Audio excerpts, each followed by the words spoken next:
ഓരോ വട്ടം നമ്മൾ പ്രശ്നം ഉണ്ടാക്കി ചോദിക്കുമ്പോഴും വേറെ VFS ഡേറ്റ് 2 മാസം കഴിഞ്ഞിട്ടുള്ളത് എഡിറ്റ് ചെയ്ത് നമുക്ക് തരും.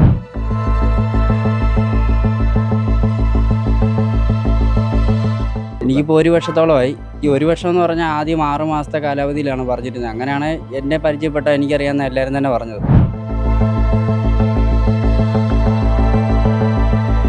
അപ്പോൾ അത് അറ്റൻഡ് ചെയ്യാനായിട്ട് ഒരു ഡീറ്റെയിലും തരുന്നില്ല. തലേദിവസം വിളിച്ചപ്പോഴും പുള്ളി പറയുന്നത് പോകണ്ട, അത് നമ്മൾ ക്യാൻസൽ ചെയ്തേക്കാം. പിന്നീടാന്ന് പറയുമ്പോൾ ഇല്ല ഏജൻറ്റ് ചോദിക്കുന്നതെന്നും പറഞ്ഞ് നിർബന്ധിച്ച് നമ്മളെ കൊണ്ട് ഇടിപ്പിച്ച് ഞാൻ 4-10 കൊടുത്തു.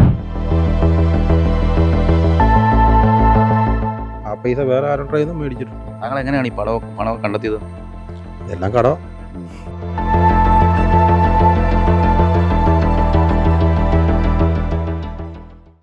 നമസ്കാരം. വിദേശ രാജ്യങ്ങളിൽ ജോലി വാഗ്ദാനം ചെയ്ത് പലരിൽ നിന്നായി ലക്ഷങ്ങൾ തട്ടിയെടുത്ത കൺസൾട്ടൻസി ഉടമ മുങ്ങിയിരിക്കുകയാണ്. മുണ്ടക്കയം കൂട്ടിക്കലിൽ പ്രവർത്തിക്കുന്ന ഓർക്കിഡ് കൺസൾട്ടൻസി ഉടമയായ അനീഷ് ഉമ്മറാണ് ഇപ്പോൾ ഒളിവിൽ പോയിരിക്കുന്നത്. നിരവധി യുവാക്കളിൽ നിന്നും ജോലി വാഗ്ദാനം ചെയ്ത് ഇയാൾ ലക്ഷക്കണക്കിന് രൂപയാണ് തട്ടിയെടുത്തത്. പലരും കേസ് നൽകിയതിനെ തുടർന്ന് ഇയാൾക്കെതിരെ FIR രജിസ്റ്റർ ചെയ്ത് അന്വേഷണം ആരംഭിക്കുന്നതിനിടയിലാണ് ഇയാൾ ഒളിവിൽ പോയിരിക്കുന്നത്. ഇപ്പോഴും ഈ പണം നഷ്ടപ്പെട്ട ഉദ്യോഗാർത്ഥികൾ ഈ ഓർക്കിഡ് കൺസൾട്ടൻസിയുടെ മുന്നിൽ വന്ന് ഇയാളെ അന്വേഷിക്കുകയാണ്. തങ്ങൾക്ക് പണം ലഭിക്കുന്നതിന് വേണ്ടിയിട്ടാണ് ഇവർ ഇപ്പോഴും കാത്തിരിക്കുന്നത്. ആ യുവാക്കൾ നമുക്കൊപ്പം ചേരുകയാണ്. നിങ്ങൾ എങ്ങനെയാണ് ഇത്ര തുകയാണ് കൊടുത്തത്? എല്ലാവരുടെയും 4.5 ലക്ഷം വെച്ചിട്ടാണ് കൊടുത്തേക്കുന്നത്. അതായത് കൊറേഷ്യ എന്ന് പറഞ്ഞിട്ട് ആൾ 4.5 വാങ്ങിക്കുന്നത്. മാൾട്ടയെന്ന് പറഞ്ഞിട്ട് 6-7 ഒക്കെ വാങ്ങിയവരുണ്ട്. 12 ലക്ഷം പോയവർ വരെ സ്റ്റേഷനിൽ വന്ന് പരാതി കൊടുത്തിട്ടുണ്ട്. അപ്പോൾ ആൾക്ക് വായി തോന്നുന്ന ഒരു തുകയാണ് ആൾ വാങ്ങിക്കൊണ്ടിരിക്കുന്നത്. നമ്മുടെ അടുത്ത് ആദ്യം ഒരു രാജ്യം പറഞ്ഞു, അത് നടക്കാത്ത അവസ്ഥയിൽ നമ്മളിത് തിരിച്ചു വാങ്ങാൻ ചോദിച്ചപ്പോൾ ആൾ പൈസ തരാൻ ബുദ്ധിമുട്ട് കാണിക്കുകയും നമ്മളെക്കൊണ്ട് നിർബന്ധിതരാക്കി ഇതിലോട്ട് അടുത്ത കൺട്രിയിലോട്ട് വെക്കാൻ വേണ്ടി. അപ്പോൾ ആദ്യം ഒരു 2.5 വാങ്ങിയത്. അത് കഴിഞ്ഞ് ബാക്കിയും കൂടെ വാങ്ങിയെടുത്ത് നമ്മുടെ കയ്യിൽ നിന്ന്. നമ്മൾ വീണ്ടും VFS കാര്യങ്ങളൊക്കെ തന്ന് നമ്മളെ പറ്റിക്കുകയാണ്.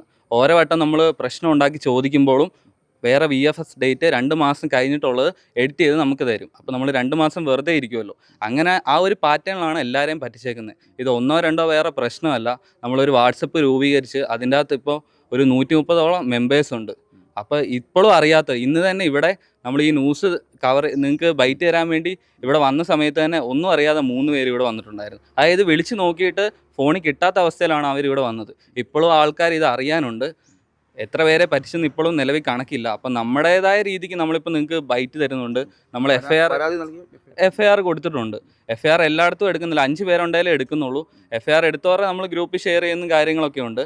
അപ്പോൾ നമുക്കിനി ചെയ്യേണ്ടത് പൈസ കിട്ടുമോ കിട്ടത്തില്ലയോ എന്ന് നമുക്ക് അറിയത്തില്ല. അപ്പോൾ ഇതിൻ്റെ മേളിലുള്ള ഉദ്യോഗസ്ഥർ നമുക്ക് വേണ്ടി എന്തെങ്കിലുമൊക്കെ ഒന്ന് ചെയ്തു തരണമെന്ന്. എത്ര രൂപയാണ് താങ്കളുടെ? എൻ്റെ 4 ലക്ഷം പോയിട്ടുണ്ട്. എന്താണ് ഫസ്റ്റാണോ ജോലിക്ക് വേണ്ടി ശ്രമിച്ചത്? അത് പഠിക്കുമായിരുന്നു? അല്ല, ഞാൻ ജോലി ചെയ്തുകൊണ്ടിരിക്കുമായിരുന്നു. ജോലി ചെയ്തുകൊണ്ടിരിക്കുമ്പോഴാണ് ലക്സംബർഗ് എന്ന് പറഞ്ഞ് ആൾ നമ്മുടെ കയ്യിൽ നിന്ന് പൈസ വാങ്ങുന്നത്. അതിൻ്റെ VFS ഡേറ്റ് ആയതിൻ്റെ ഇതിൽ ഞാൻ ജോലി റിസൈൻ ചെയ്യുകയും ചെയ്തു. അത് കഴിഞ്ഞിട്ട് അടുത്ത രാജ്യം വെച്ചു. അപ്പോൾ ഞാൻ അടുത്ത ജോലിക്ക് കയറി. അത് കഴിഞ്ഞ് അതിൻ്റെ VFS ഡേറ്റ് 2 തന്ന് അത് നമ്മളെ പറ്റിച്ചിരിക്കുകയാണ്. ഏതൊക്കെ രാജ്യങ്ങളിലേക്കാണ് ഇയാൾ കൊണ്ടുപോകാമെന്ന് പറഞ്ഞത് അറിയാമോ? ഞാൻ ഇവിടെ കൊടുത്തിരുന്ന മാൾട്ടയ്ക്ക് പോകാൻ വേണ്ടിയാണ്. എത്ര രൂപ വാങ്ങി? എൻ്റെ 4 രൂപ കൊണ്ട് മേടിച്ചിട്ടുണ്ട്. ഇത് എത്ര പീരീഡ് എടുത്തു ഈ തുക? എനിക്കിപ്പോൾ 1 വർഷത്തോളമായി. ഈ 1 വർഷം എന്ന് പറഞ്ഞാൽ ആദ്യം 6 മാസത്തെ കാലാവധിയിലാണ് പറഞ്ഞിരുന്നത്. അങ്ങനെയാണ് എന്നെ പരിചയപ്പെട്ട എനിക്കറിയാവുന്ന എല്ലാവരും തന്നെ പറഞ്ഞത്. അപ്പോൾ അത് കഴിഞ്ഞിട്ട് ഇതുപോലെ തന്നെ VFSൻ്റെ ഡേറ്റ് തരും. അത് കഴിഞ്ഞിട്ട് പിന്നെ അതൊരു 30 ദിവസത്തെ കാലാവധി ആയിരിക്കും. അപ്പോൾ എന്തെങ്കിലും ഒരു കാരണം, ഇപ്പോൾ ഈ ഇടയ്ക്ക് യുദ്ധവും കാര്യങ്ങളൊക്കെ വന്നു, ഫ്ലൈറ്റെല്ലാം ക്യാൻസലായി, അതെല്ലാം പറഞ്ഞ് 1 മാസം ഒന്നും അല്ലാതാക്കി കളഞ്ഞു. പിന്നെ അത് കഴിഞ്ഞ് അടുത്ത VFS ഡേറ്റ് കഴിഞ്ഞു. അത് കഴിഞ്ഞ് ഞാൻ എൻ്റെ ക്യാൻസലേഷൻ്റെ കാര്യമൊക്കെ പറഞ്ഞു. ഫണ്ട് തിരിച്ചു തരുന്ന ഒരു കാലയളവ് പറഞ്ഞു. പിന്നെ ആളെ വിളിച്ചിട്ട് വിവരമൊന്നുമില്ല. ഇപ്പോൾ 3 ദിവസമായിട്ട് ആൾ ഇപ്പോൾ ഇവിടെ വന്നപ്പോഴത്തേനാണ് ഓഫീസിൽ അടച്ചിട്ടേക്കുവാണ്. വാട്സപ്പ് നമ്പർ ഇല്ല. അപ്പം ഫോൺ സ്വിച്ച് ഓഫ് ആണ്.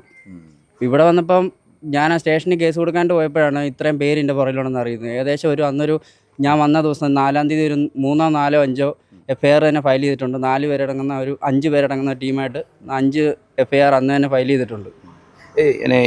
എങ്ങനെയാണ് പണമൊക്കെ വാങ്ങിയത്? അത് അക്കൗണ്ട് വഴിയാണ് ഞാൻ കൊടുത്തത്. പൈസ ഫുള്ള് പല ഘട്ടങ്ങളിലായിട്ടല്ലേ? പല ഘട്ടങ്ങൾ. 4.5 എന്ന് പറഞ്ഞിട്ട് 4.5 ഒന്നുമല്ല, 5-40 മൊത്തം. പിന്നെ അവിടെ ഫ്ലാറ്റിന് വാടകയ്ക്ക് അവിടെ റൂം ബുക്ക് ചെയ്യണം, അങ്ങനെ പറഞ്ഞ് പല പേരിലാണ് പൈസ വാങ്ങിച്ചത്. അതെല്ലാം നമ്മൾ വിശ്വസിച്ചു. ലാസ്റ്റ് ഒരു 30 വരെ ചോദിച്ച് വിളിച്ച് ഞാൻ എൻ്റെ പൈസ ഇല്ലയെന്ന് പറഞ്ഞു. ആ പൈസ വേറെ ആരുടെ കയ്യിൽ നിന്നും മേടിച്ചിട്ടുണ്ട്. താങ്കൾ എങ്ങനെയാണ് ഈ പണം കണ്ടെത്തിയത്? ഇതെല്ലാം കടം. പലരും ഈ ജോലി പോലും രാജിവെച്ച് ഈ ഇയാളെ വിശ്വസിച്ചിറങ്ങിയ ആളുകളുണ്ട്. താങ്കൾ എത്ര രൂപ കൊടുത്തു? ഞാൻ 4,05,000 കൊടുത്തിട്ടുണ്ട്. ഓക്കെ, അത് ഈ പറഞ്ഞ പോലെ തന്നെ ഞങ്ങൾ കഴിഞ്ഞ മാസം ഞങ്ങളൊരു 3-4 പേര് വന്ന് ഈ പുള്ളി ഫേക്കായിട്ടുള്ള ഡോക്യുമെൻ്റാണ് ഞങ്ങൾക്ക് തന്നതെന്ന് അറിഞ്ഞതിന് ശേഷം ഞങ്ങളത് വെരിഫൈ ചെയ്തതിന് ശേഷം ഞങ്ങളിവിടെ ഓഫീസിൽ വന്നായിരുന്നു. കഴിഞ്ഞ മാസം 12-ാം തീയതി ഞങ്ങൾ ഒരു 3-4 പേര് അപ്പം ഞങ്ങൾ വന്ന് ക്യാൻസൽ ചെയ്തു. ഞങ്ങൾ ഓൾറെഡി ക്യാൻസൽ ചെയ്യുകയാണ്, ഞങ്ങളുടെ ഫണ്ട് റീഫണ്ട് ചെയ്യണം, നിങ്ങൾ ഫേക്കായിട്ടാണ് തന്നിരിക്കുന്നത്, അതുകൊണ്ട് ഞങ്ങൾ കണ്ടിന്യൂ ചെയ്യുന്നില്ല എന്ന് ഞങ്ങൾ പറഞ്ഞതിന് ശേഷം ഞങ്ങൾക്ക് വീണ്ടും ചെക്ക് തന്നു. പുതിയ എഗ്രിമെൻറ്റും റെഡിയാക്കി വീണ്ടും ചെക്ക് തന്നു. കഴിഞ്ഞ മാസം 30-ാം തീയതിയിലത്തെ ഡേറ്റിൽ വീണ്ടും ചെക്ക് തന്നു. അതിനുശേഷം 30-ാം തീയതി 29-ാം തീയതി വിളിച്ചിട്ട് വീണ്ടും പറഞ്ഞു അത് ഫണ്ടായിട്ടില്ല, ഞങ്ങൾക്ക് ഫണ്ട് കൊടുത്ത അവിടുത്തെ ഏജൻറ്റ് തന്നിട്ടില്ല എന്ന് പറഞ്ഞ് വീണ്ടും എക്സ്റ്റെൻഡ് ചെയ്തു. ഇപ്പോൾ ഇന്നലെയാണ് ലാസ്റ്റ് ഡേറ്റ് പറഞ്ഞിരുന്നത്. അതിനുശേഷം ഫണ്ട് ട്രാൻസ്ഫർ ചെയ്തിട്ടില്ല, ചെക്ക് ബൗൺസ് ആവുകയും ചെയ്തു. അപ്പോൾ ചെക്ക് ബൗൺസ് ആയതിൻ്റെ പേരിൽ ഞങ്ങൾ കേസ് ഫയൽ ചെയ്തിട്ടുണ്ട്. അതുകൂടാതെ തന്നെ ഞങ്ങൾ ഇന്നലെ കോട്ടയം SP-ക്കും കേസ് കൊടുത്തിട്ടുണ്ട്. താങ്കൾക്കും ഇതുപോലെ തന്നെ സമാനമായ അവസ്ഥ തന്നെയാണ്? അത് തന്നെ, ഗൾഫിൽ നിന്നായിരുന്നു, ഇവിടെ വന്ന് വിദേശത്തായിരുന്നു. അതെയായിരുന്നു. ജോലി 6 മാസത്തിനുള്ളിൽ റെഡിയാക്കി തരാമെന്ന് പറഞ്ഞു വന്നു. പലതവണയായിട്ട് 4-10 കൊടുത്തിട്ടുണ്ട് അക്കൗണ്ടുകളിൽ. ആളുടെ അക്കൗണ്ടിൽ തന്നെ കൊടുത്തിരിക്കുന്നത്. പിന്നെ ആളുടെ ഒരു അനിയനെന്ന് പറഞ്ഞ് ഒരാളുടെ അടുത്ത് ഒരു 60,000 രൂപ, അതും അക്കൗണ്ട് ത്രൂ CDM വഴിയാണ് ട്രാൻസ്ഫർ ചെയ്തിരിക്കുന്നത്. കയ്യെ കൊടുത്തതെന്ന് പറയാൻ വെറും 2,000 രൂപയുള്ള കയ്യെ കൊടുത്തിട്ട്, അതും ഈ സിറാജിൻ്റെ കയ്യിലാണ് സിയാദിൻ്റെ കയ്യിൽ, അനിയനെന്ന് പറഞ്ഞ സിയാദിൻ്റെ കയ്യിലാണ് അത് കൊടുത്തിരിക്കുന്നത്.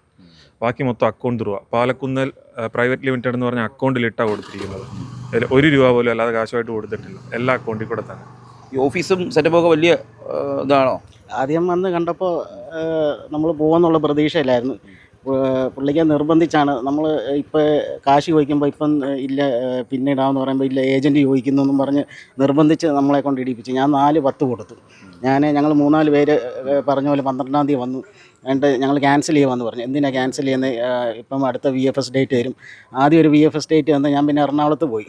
എറണാകുളത്ത് VFSൻ്റെ അടുത്ത് ചെന്ന് ഞാൻ പറഞ്ഞു ഞാൻ എന്നാൽ കയറുവാന്ന് പറഞ്ഞു. അയ്യോ കയറില്ല, നിങ്ങളുടെ പാസ്പോർട്ട് ഇതാവെന്ന് പറഞ്ഞു. അവിടെ ഒരു ഏജൻറ്റിനെ കാണിച്ചാൽ പറഞ്ഞു ഇത് ആരാ തന്നത്, ഇത് ഫേക്ക് ആണല്ലോ എന്ന് പറഞ്ഞ് തന്ന്. അങ്ങനെ വന്നാണ് നമ്മൾ ക്യാൻസൽ ചെയ്തത്. 2-ാം തീയതിത്തെ ചെക്കാണ് എനിക്ക് തന്നത്. അന്ന് വാട്സാപ്പ് നോക്കിയാൽ പുള്ളിക്കാൻ എന്നെ വാട്സാപ്പിലും ബ്ലോക്ക് ചെയ്തു, എല്ലാം ബ്ലോക്ക് ചെയ്തു. ഈ വീട് വരെ വിറ്റ് ഈ പണം നൽകിയ ആളുകളുണ്ടല്ലേ? ഇതിനകത്തുണ്ടെന്നാണ് അന്ന് സ്റ്റേഷനിൽ വരുമ്പോഴത്തേക്കും നമുക്കറിയാൻ പറ്റിയത്. ഇതിപ്പോൾ ഞങ്ങളെല്ലാം മാസ്ക് ഇട്ട് നിൽക്കുന്നത് കാശ് കടം വാങ്ങിച്ചവർ തിരിച്ചു ചോദിക്കുമല്ലോ എന്നുള്ള പേടി കൊണ്ടാണ്, അല്ലാതെ മീഡിയനെ ഭയന്നിട്ടോ അല്ലെ ഫേക്കായിട്ടുള്ളതും അല്ല. ഇപ്പം നമ്മൾ കടം വാങ്ങിച്ചവരെല്ലാം തിരിച്ചു ചോദിക്കാൻ തുടങ്ങും. ഇപ്പോൾ നമ്മൾ അതുകൂടി വന്നിട്ട് നമ്മൾ ഈ മാസ്ക് ഇട്ടാണ് ഈ സംസാരിക്കുന്നത്. ഇനിയെല്ലാം നിങ്ങൾക്ക് പ്രൂഫ് വേണമെന്നുണ്ടെങ്കിൽ ഞങ്ങൾ പ്രൂഫ് കാണിക്കാനും റെഡിയാണ്. അതേപോലെ തന്നെ ആൾ ഫേക്കാണെന്ന് കാണിക്കുന്നത്, നമുക്ക് ഫേക്ക് ഇതെല്ലാം തന്നതിൻ്റെ വീഡിയോസും നമ്മുടെ കയ്യിലുണ്ട്. അതായത് പുള്ളി ഞങ്ങൾ കഴിഞ്ഞ മാസം വരുന്ന സമയത്ത് ഞങ്ങൾ ഇതെല്ലാം വെരിഫൈ ചെയ്തതിന് ശേഷം പുള്ളിയായിട്ട് സംസാരിക്കുന്ന വീഡിയോ റെക്കോർഡ് ചെയ്തിട്ടുണ്ട്. ഈ VFSഉം പെർമിറ്റും എല്ലാം ഫേക്കാണെന്നുള്ളത് പുള്ളി സമ്മതിക്കുന്നുണ്ട്. അത് പുള്ളിയെ അവിടുത്തെ ഏജന്റ് പറ്റിച്ചതാണെന്നാണ് പുള്ളി പറയുന്നത്. എവിടെയുള്ള അത് പുറത്തുള്ള ഏജന്റ് പറ്റിച്ചു. പുള്ളി അറിയില്ല, നിങ്ങളെ അവിടെ ബന്ധപ്പെടുത്തിയിട്ടുണ്ട്. ഞങ്ങൾ ഇദ്ദേഹമായിട്ടാണല്ലോ പേയ്മെന്റ് സാമ്പത്തിക ഇടപാട് നടത്തിയിരിക്കുന്നത്. അപ്പം പുള്ളി അത് വേറൊരാളുടെ തലയിൽ വെച്ച് അങ്ങനെ രക്ഷപ്പെടാൻ നോക്കുകയാണ്. അപ്പോൾ അതിനുശേഷമാണ് പിന്നീട് പറയുന്ന കാര്യങ്ങളും കള്ളമാണ്. ഇപ്പം നമുക്ക് പല ദിവസങ്ങളായിട്ട് നമ്മൾ കേട്ടിട്ടുണ്ട് ഇങ്ങനെ ഈ വിസ തട്ടിപ്പ് നടത്തിയ ഒരുപാട് പേര് കേസിൽ പ്രതിയാകുന്നൊക്കെ കേട്ടിട്ടുണ്ട്. അപ്പോൾ നിങ്ങൾ അങ്ങനെയുള്ളൊരു മുൻകരുതലൊക്കെ നിങ്ങൾ സ്വീകരിച്ചില്ലായിരുന്നോ? സ്വീകരിച്ചെന്ന് പറഞ്ഞാൽ നമ്മുടെ പരിചയത്തിലുള്ള കുറച്ച് പേര് ഈ പുള്ളി വഴി പോയിട്ടുണ്ട്. അപ്പോൾ ആ ഒരു വിശ്വാസത്തിൻ്റെ പേരിലാണ് നമ്മളിവിടെ എത്തിപ്പെട്ടത്. അതിനുശേഷം ഇങ്ങനെ സംഭവിക്കുമെന്ന് പ്രതീക്ഷിക്കുന്നില്ല. ഞാൻ തിരുവനന്തപുരത്ത് നിന്നൊരാണ്.